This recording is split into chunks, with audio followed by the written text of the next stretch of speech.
Well,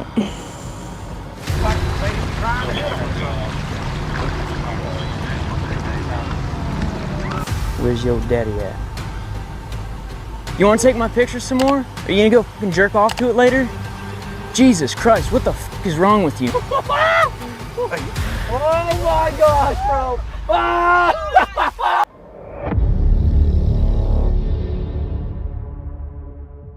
On July 19th, 2025, Erica from the YouTube channel Erica Lynn set out into Tampa Bay for a straightforward inshore outing, targeting trout, collecting ingredients, and filming another relaxed catch and cook.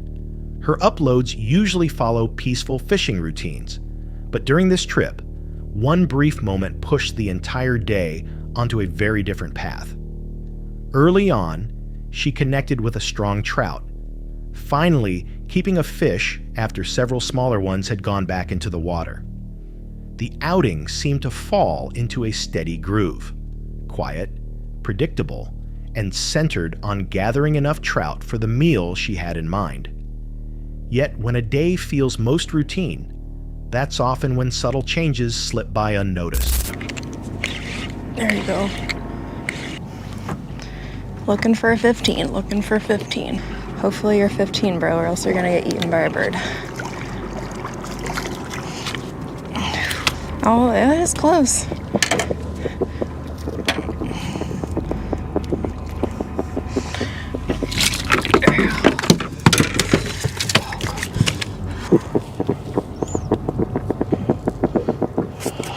I got a treble in my finger.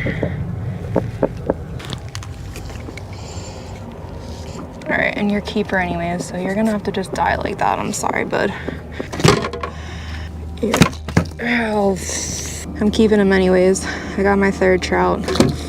This is where it'd be really nice to have another person on the boat. Well,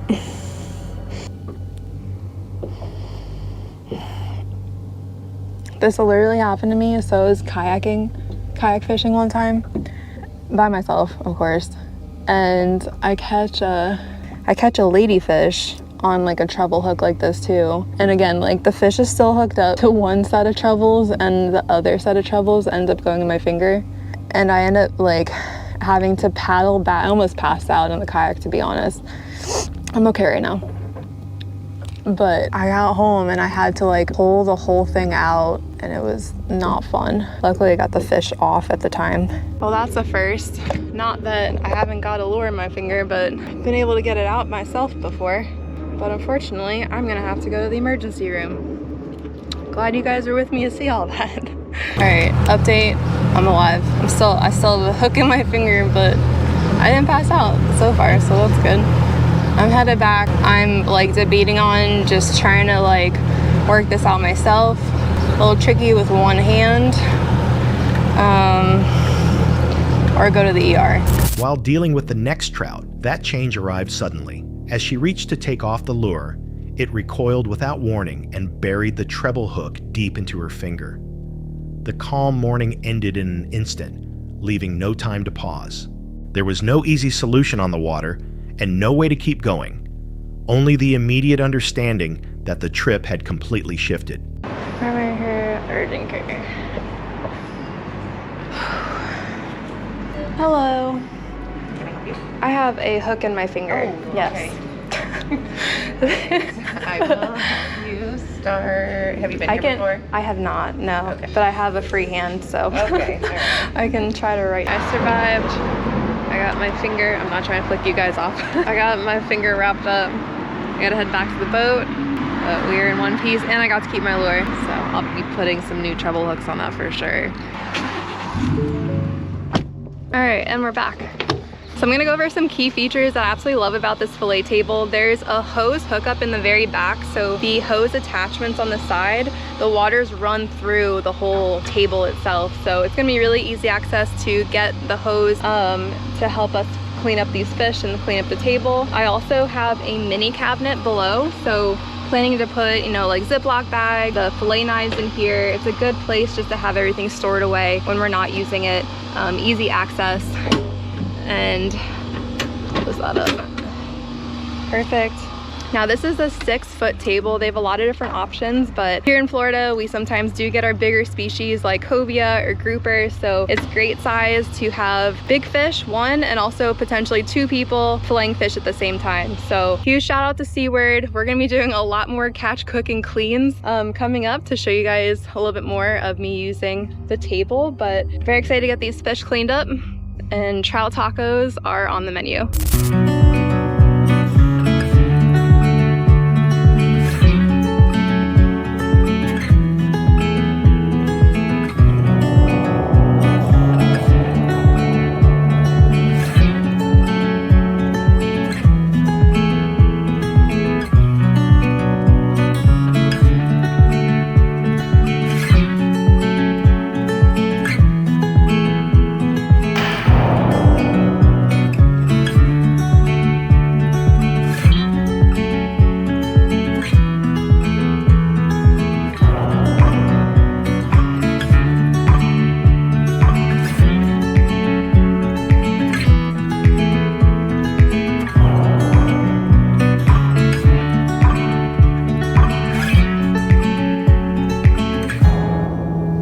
At Tampa General Hospital, the hook was taken out and her finger wrapped before she went back to complete the catch and cook.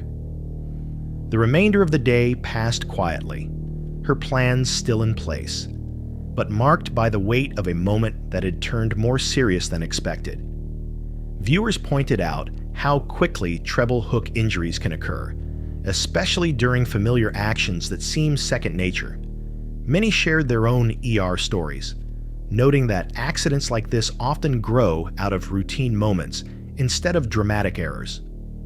If something as simple as unhooking a fish can lead to an ER visit so quickly, it raises the question: how many trips begin just as calmly, only to change course in a single movement no one expects? To spawn, so I'm fishing this rocky dam, which these rocks hold more heat than the rest of the water this time of year. Well, all times of the year, but this is where they're going to be hanging out. And right now they're just really feeding up on anything they can. Where's your daddy at? Lost anyone's property. The same questions kept returning about ownership, permission, and control of the land. Alex said he had parked near his grandparents' home, but the man kept circling back. Nothing was openly hostile. It was the repetition that felt unsettling. As if the man returned, the mood grew sharper. He insisted the pond was private, spoke louder, and pushed toward an argument Alex avoided. Mentions of calling the police followed, mixed with the same looping questions. How the man repeated the same lines almost word for word, making the situation feel stranger than simply confrontational. Many felt his persistence didn't match someone quietly fishing, and as Alex drove off with the man still watching, one question remained. Was he really protecting the land, or was something else behind his focus on a fisherman who hadn't done anything wrong?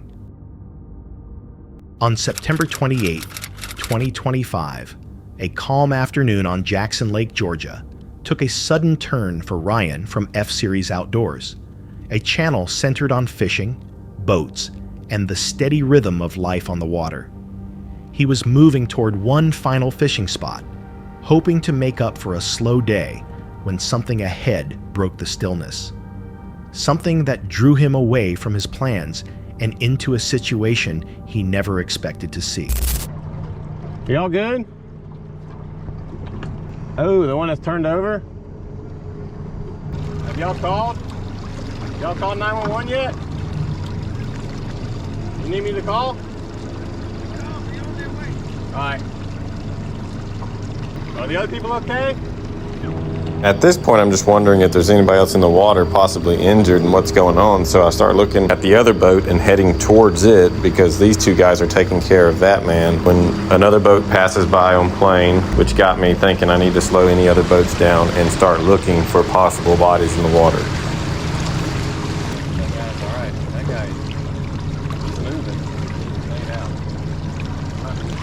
That guy that was unconscious was bleeding pretty bad out of his head. He had definitely taken a pretty serious head injury and had some pretty serious swelling going on.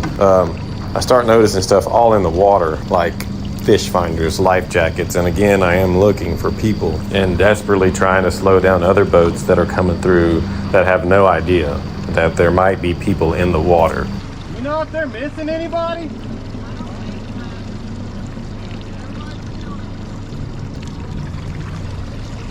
Yeah, they flipped it.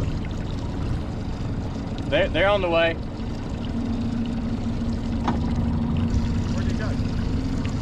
They're right here behind me. The what? The other boat? Yeah. He's right there. He's tied up to... Yeah. Is he breathing?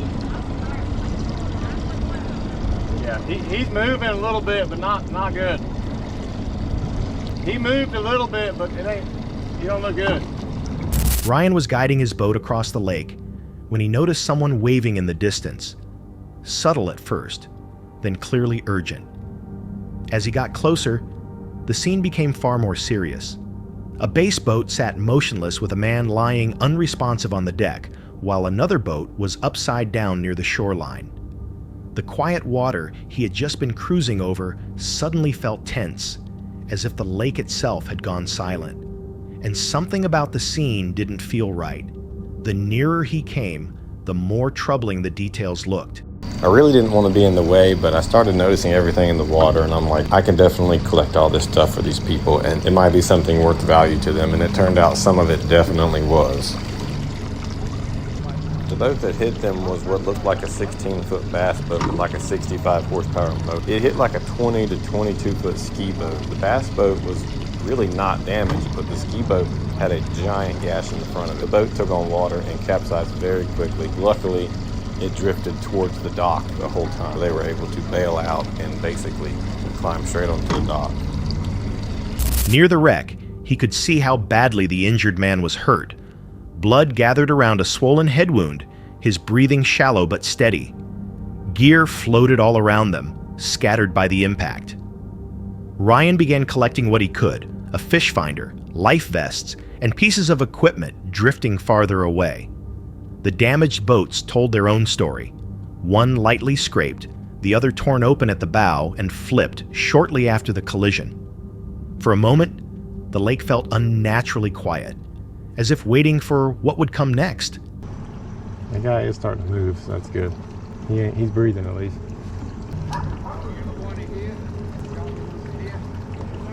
This is the moment that the first paramedics got there. I believe it was like volunteer firefighters, but they were just now arriving on scene.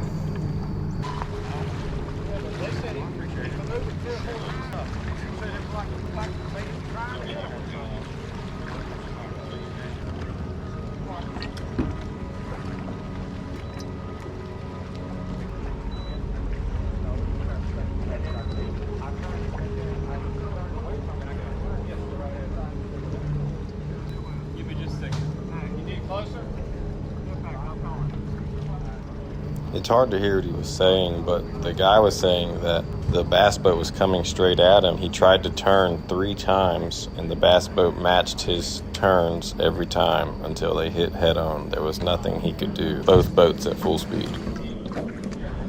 I didn't see her purse. I looked. Maybe it's still in the boat. What? She said her purse was like a green. She said it might float. Yeah, I got a blue dry bag that I did not put my It's up in that little hatch on the console. It sunk slowly? Huh? It didn't sink real fast or what? No. I mean, it might still be in there?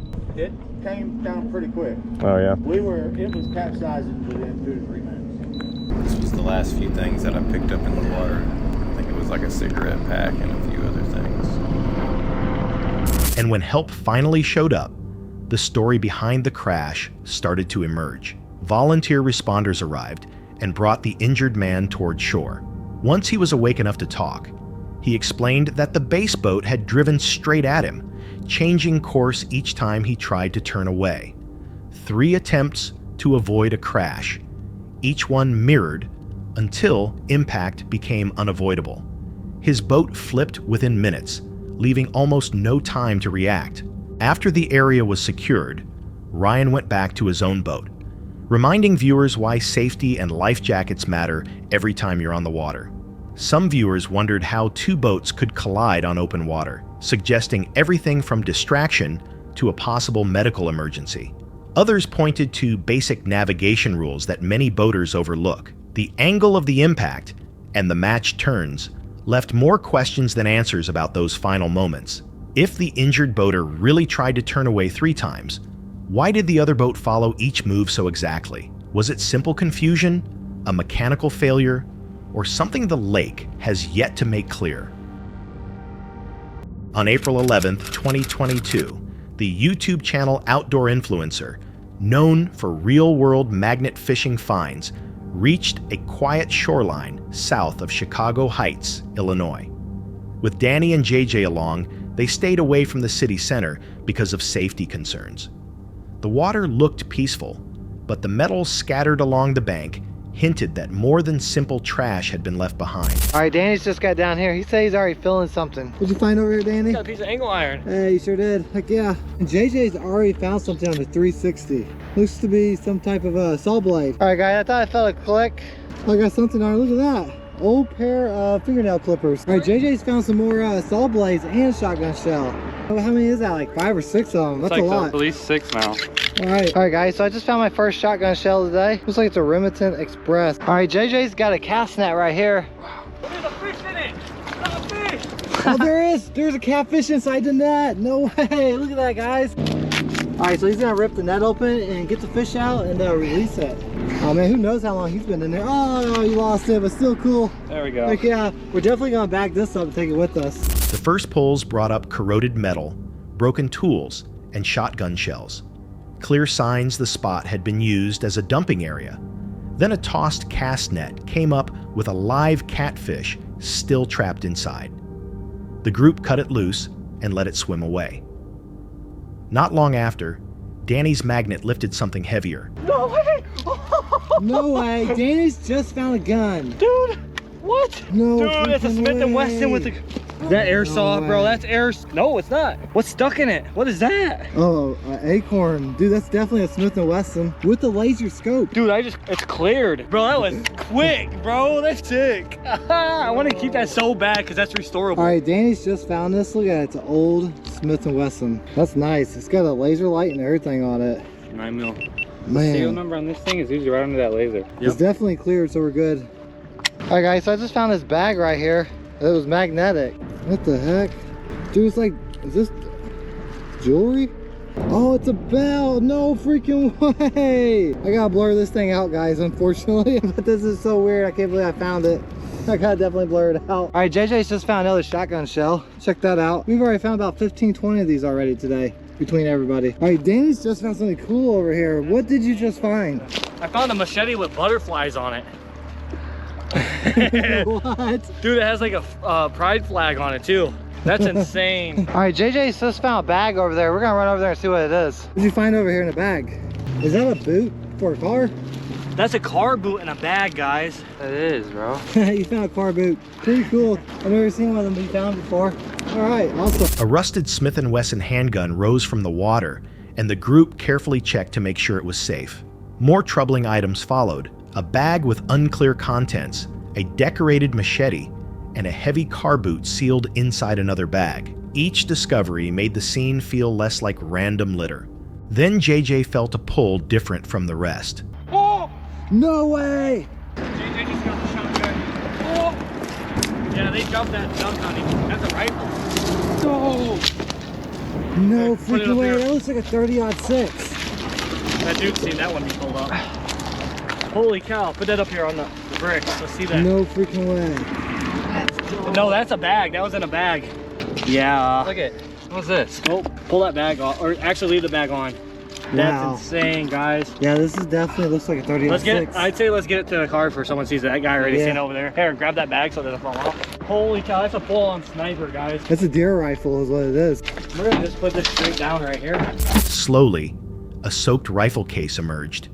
Inside was a long deer rifle, still enclosed, as if it had been deliberately hidden. At that point, they stopped and called the police. Yeah, I got some fresh ones. You're a star. Smith & Wesson, and then we have no clue what type of hunting rifle. Y'all found this? Yeah, I don't know if you want it. I don't want to take it to scrap it. I was gonna ask you guys to give us a report number so we can scrap it. That's normally what they do with like stolen motorcycle frames.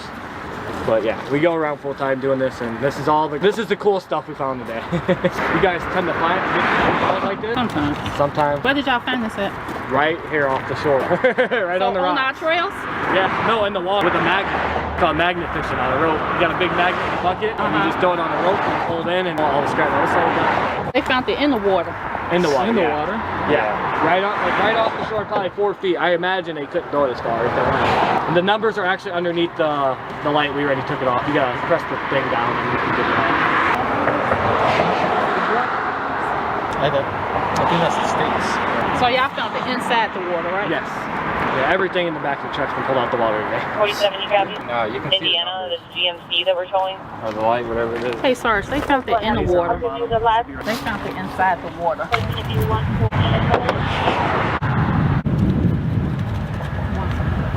There's definitely one on I got it. Can I get one of you guys' ID? Yeah. I'll get my wallet. Did you find it? Serial number is H. Henry. Denver County, be advised, they found these weapons in the water, so we're still trying to find this serial number on the rifle. We're not sure with the rifle. It could have one. I think the rifle would be more in this section, but I think it's too corroded. That's in water. Let me bring some in. I think that thing's too corroded. Yeah. Yeah. It's Well, just... no, I've had worse, and it still had them on there. At least from the street. 3900. Your Indiana license. He does have a pending firearm permit, and then he also has a sailing record. Denver County, that would be the complainant. Handgun come back to anything? No, it was clear. Really? There is a vehicle in a ditch, and the complainant thinks the subject's inside are intoxicated. See what he wants to do with that. It is a We're taking Ford. it. Looks like Taking one male's both. barely standing, and other one's with a shovel out. And this one clear too. It's really low.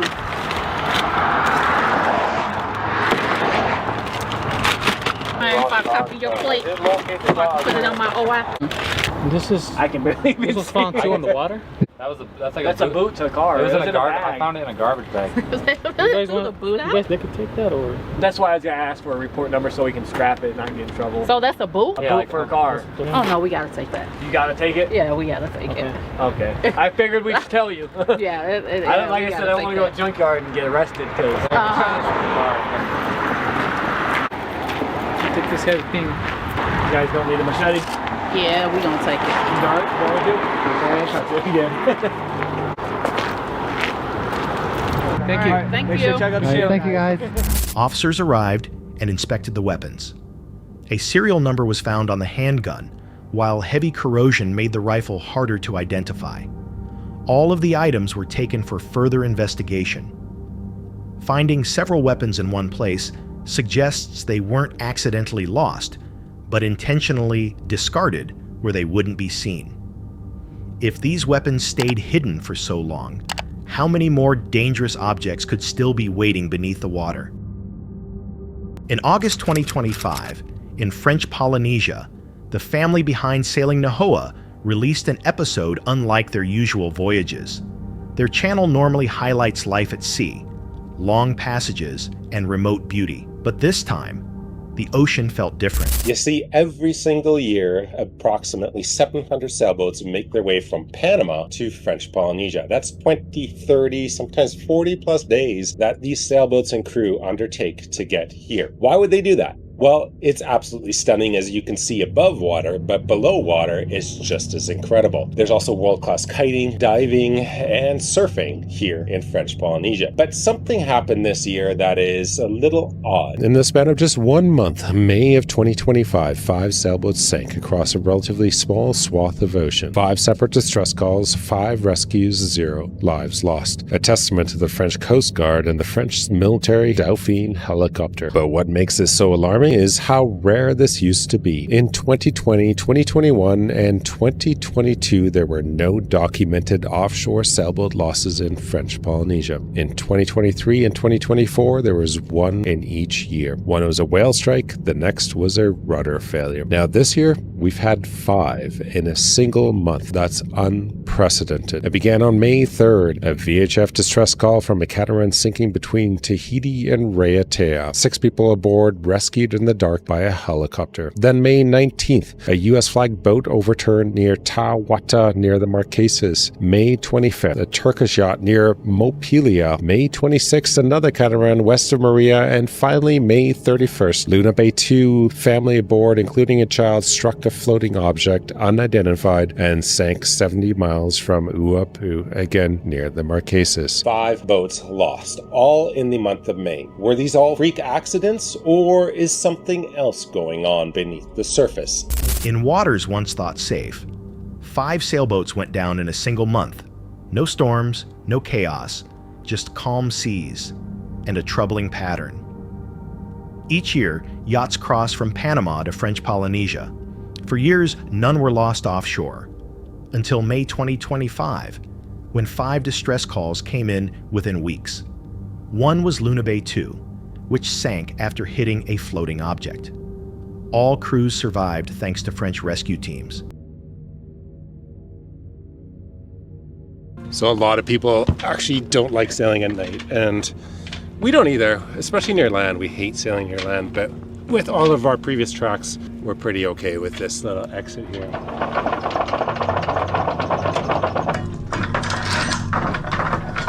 You're up, Ashley. So 2 nights to Tahiti, but I'm sad to be saying goodbye to the 2 Mounties. Do your phone for satellite imagery. It's kind of dark now.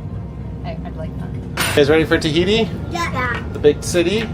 Yeah. I have a present for everybody when we're gonna have a special breakfast. Mom said we're gonna restart her birthday. Did I say that?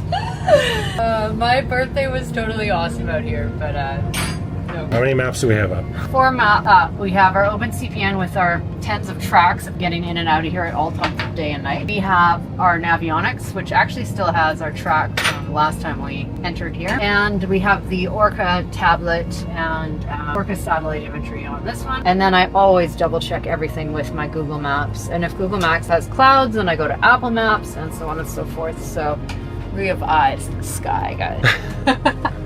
There is not one single charting application we trust. Not Navionics, not satellite imagery, not any single map. I think that's a good thing. I think it's good to not put all your trust all on one chart. So that's why we have so many different systems, and we will always have so many different systems with both different charts, different GPS systems, different devices, whether that's pads, laptops, built-in things like Raymarine. So I'm just out here right now spotting. There's not much I can do once I see something to change course, but I think we should be turning now. Circling back to those 5 sinkings, let's be really clear. It doesn't take a storm to sink a yacht. Most go down in perfectly calm conditions. Even with all the tech aboard these days, most sinkings still come down to 3 things. First, water ingress you can't stop. Second, a failure you didn't notice. And third, a mistake you can't undo. The first is really simple. The water comes in faster than you can pump it out. The second being an equipment failure you didn't notice. That happened to us in the Java Sea. It's 4 a.m. What's happening? One of the hose clamps on the freshwater system blew. So our engine room filled up with water. I didn't notice till the bilge pump started going off. What day is it? Is it your birthday too? Oh, it's my birthday too. Point here is that water ingress is silent. Unless you hear your bilge alarm or see it visually, you'll never notice it until it's already really late in the game. This had a bunch of water in it, so I'm going to drill a couple holes to let the water out. The thing is, there's not a lot of salt spray up here, so you don't have to worry about salt getting in there, and if it does get in, it'll drain out the bottom. But this is the view. We have basically moored right next to this big street. That's one of the main roads here in Tahiti. Pretty good marina. And these are the mega yachts. Hey, I'm higher than the mega yacht. That's cool. They're up there cleaning. Over there in the distance is Moria right there. That's the port. That's the port of Tahiti way. Hey, Ashley, can you turn on the nav light? Let's see if this thing works. Oh, we got a red. We got a green. And we got a white. Okay, can you flip that off and turn on the anchor light? Yeah, anchor light works. Okay, cool. Okay, we're up and running. I can come back down. Just a little bit first because I gotta switch my thing again. So it is 6 p.m. right now here in Tahiti, and there's been a tsunami warning issued for much of the Pacific. They're taking it pretty seriously in Hawaii. They're evacuating hotels on Kona, the Big Island. I don't know what to do. We're going to be about 4 hours behind Tahiti in terms of waves striking here. It's only supposed to be 30 centimeter waves, but they said expect up to 2 to 3 meters, maybe more, which in this marina would not look good because the way it would work is the dock would just ride up over top of this pylon, and then you'd have mass carnage. Hopefully that doesn't happen. At the same time, how much do you trust that the forecast is correct and that local geography underwater doesn't influence the size of the wave here compared to, I don't know, say in Japan? As Nahoa sailed toward Tahiti, every chart and system stayed active. The sea looked peaceful, yet debris drifted everywhere. Logs, wood, even an overturned kayak. Offshore, one impact is all it takes. In Luna Bay 2's case, a failed sail drive didn't let water seep in slowly. It let it rush in. At the marina in Tahiti, priorities shifted. Navigation lights repaired, fire extinguishers checked, the life raft sent for recertification. Then a tsunami warning came through. The surge never arrived, but the preparation did, along with the reminder that even harbors aren't guaranteed. Officials said the region isn't unusually dangerous. May brings more boats, more debris, whale season, and higher risk. A rare statistical spike, but a clear reminder of vulnerability at sea. The ocean doesn't test confidence. It tests preparation. If calm waters can hide this much danger, what would you be ready for? On April 26, 2025, off the coast of Jupiter, Florida, the YouTube channel Blacktip H began a food chain fishing challenge. The channel focuses on offshore fishing and encounters with large ocean predators, working from small bait to the top of the food chain. Yep. Now real slowly, real slow, because if you real fast, you're gonna pull them off. And then you're gonna swing them in the boat, okay? And then I'm gonna grab the weight, just lift the rod up. I'm gonna grab the weight right here, and just like that. And now you're ready to go back again. Drop it straight down. Right on the bottom. Bottom like 3 to 5 feet. That's where we're fishing right now for cigar minnows and sardines. Those are two of the best baits around here. And we're just hitting the bottom with this, doing a few little bounces like this, trying to get them to eat that sabiki rig. They're being a little tough today. Oh, here we go, ready? Okay, just real slow, real slow, real slow. Yep, come up slow, nice and slow. See, now they're on there, ready, real, slow. There you go, we got them on the other side too. We got them on? Swing them in the boat, swing them over the boat. That way if they fall off inside the boat. There you go. Cigar minnow right there. Okay, here we go, Jason. They look pretty thick right here. I mean, come on. Yeah. You got them, buddy. I have a bunch, I think. You got a bunch? Okay, real slow, real slow, real slow. Here we go. Lift them up. Here we go. Look at that. Sardine and a cigar minnow. Yeah. Hey, right there. Good job. Found him. That's all fish in front of us. Hold on. Those are all massive jack crevalles. All of them. Like, I mean, there's so many there. What, are you ready to see a fireworks show? Watch this. You guys ready to have some arms? Look at them. Look at the size of them. Holy moly. Those are monsters, dude. Look at them. They're moving the water. Watch the popper. Oh, that one's guaranteed. You guys ready? Jason, head down. That's a big one. Hey, I told you guys you're gonna have some sore arms today. These are monster jacks, like they're 20 pounders. I should have went to the gym in the hotel before this. And remember, we haven't even used a live bait yet. We just found them, we threw a popper at them. Once we threw the live bait out there, we're gonna get the biggest one in the school, buddy. You ready for that? Yep. All right, here we go. See if make sure you don't turn around. Yeah, it looks like he's gonna keep going. Walk right on around there. Always kicking that tail. Big old broad body. They'll sit there and swim sideways to you. It's like trying to pull a piece of plywood through the water with a tail. How many of these can you catch, Zane, before you get tired? No clue. 5, 10. It sounds like 3/4 of one right now. It's actually going pretty good. Oh, I can see it. I can see it. All The right. glasses. All right, first one's almost in the boat. Here we go. Yeah, you got him. All right, yes.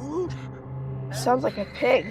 Come on. He's mad at you. I don't know what he's saying, but I imagine it's probably some cuss words. Take your biggest Jack Crevalle? Take your first Jack Crevalle? Yeah. Biggest and first. All right. Yeah. Oh, he's taking line. Oh, he's taking a lot of line. Look at that. We're too far. Jason's too far. I'm going to land the drone. Hey, Sneaky. It's the center. Flip it. That should be a big one. 25 pounds or so. Slide on down the rail this way a little bit. Nice fish, dude. Wow. Oh, this is nice. Got some link to him. Great fish. Awesome. Look at that right there, guys. Beautiful big Jack Crevalle. That mustad circle hook right in the corner of the mouth where it's supposed to be. That's how it works. The challenge started with sardines and cigar minnows. Small bait pulled from the bottom using sabiki rigs. Near the shoreline, the surface suddenly erupted as huge schools of Jack Crevalle formed tight spinning vortexes. Several fish, over 20 pounds, were landed. Bonito came next, fast and bleeding in the water. Everything on board quickly became bait. He's coming at it. He's coming at it. Oh my gosh, here he comes. Here he comes. He's turning on it. He's turning on it. Yeah, he ate the buoy! He ate the buoy! I told you! I told you he ate the buoy! The great white! The buoy! The Great white! I told you he ate the buoy! They eat the buoys! Oh my gosh! That white? Look at that critter. Look at big old head shakes. Those are big head shakes, man.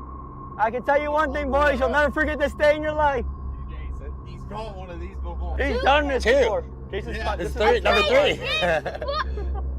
We haven't even got him up close to the boat yet. He's got it still, you know. He just took the buoys back down. Buoys are down. Buoys are down. There he goes.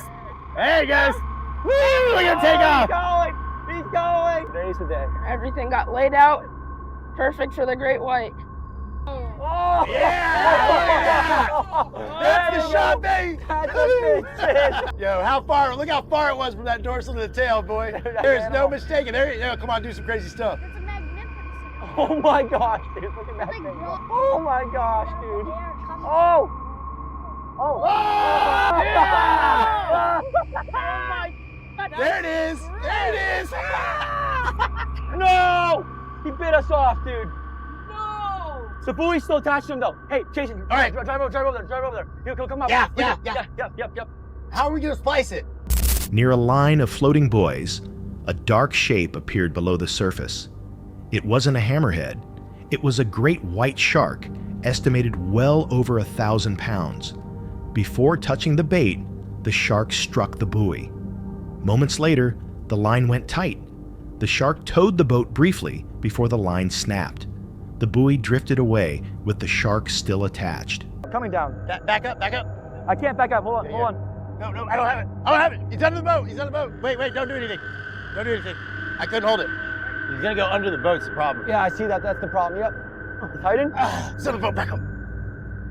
And we're back. All right, hey, don't pull it super tight yet. Let's look at it and see how it is. I think he might be tail wrapped. Yep. Jason is the man. Jason. Gotta have faith, bro. It ain't over. You called it, Jason, again. So it might be a rescue mission here where that fish came up and jumped. I think he possibly could have been tail wrapped. Now, if these sharks aren't swimming forward, they're basically drowning. The last thing we want to do is hurt this animal. So we're gonna try to put some pressure on him, get him up here, get him untail wrapped, and revive him and let him go free and healthy. This is you can't make this up. He bit us off. Oh, he's back on. There he goes. Going crazy. He's going crazy. Yeah, it ain't over. I wasn't done. All right, get tail. Watch it. He's gonna go crazy. Watch your legs. If he goes. Oh, he's not tail wrapped. You ready? All right. Oh, he's big. Okay, I gotta let you go. We can stop him right here. He's done. He just gotta put some pressure. Done. Yeah, absolutely. We gotta put some pressure. I want to put on low gear. Ready? Yeah. Get him to the boat, and we'll get him released healthy. Hey, you guys always ask me what's the biggest fish you ever caught. I think we're about to break it right now. Yep. Look at the motto around the buoy. Oh, look at those teeth. Here he is. Oh my gosh, dude. Oh my gosh, bro. Ah! All right, we gotta get a tail rope on him. Hurry. Yep. Get a tail rope on him. Hey, Holy someone help him get a tail rope. We gotta get a tail rope so we can get this guy going forward. We gotta hurry, guys. Go around him, get a J hook, do something. I'll use the monster shark rig. Hold on. Hurry. We gotta get him going back forward here. Help! I'm trying to get this rope around. No, guys, look inside this great white shark. Oh my gosh. I can't believe it. We hooked him. He bit us off. We got him back. We're reviving him right now. We're boats in reverse. Oh my gosh. Jason, how big are these fishing? I don't know, man. He's as big as the fish needs to come. I think it's between 1,500 and Wow. 2,000 pounds. This is the biggest fish ever caught on Black Tip Beach. Look how big she What is. an animal. What an absolute animal. She's almost there. I need to back up a little faster. It probably will just break her off. All right, tail's coming off. All right, good job, Jason. I think you've done this before. Twice. All right, there we go. There she goes. All right. No, that was it, dude. That was a successful release. We did We that. just caught it right there. We just caught it right there. The crew followed, reconnected, and brought the shark near the surface. Over 14 feet long, it circled once before swimming off under its own power. The shark's behavior stood out. It hit the buoy before the bait, suggesting curiosity towards surface objects rather than only a feeding response. Was this the peak of the food chain challenge, or proof that even brief contact with an apex predator is never truly under control? That's it for tonight. Which moment creeped you out the most? Drop it in the comments. Have your own story? Share it with us, and stay tuned. The next one is even darker.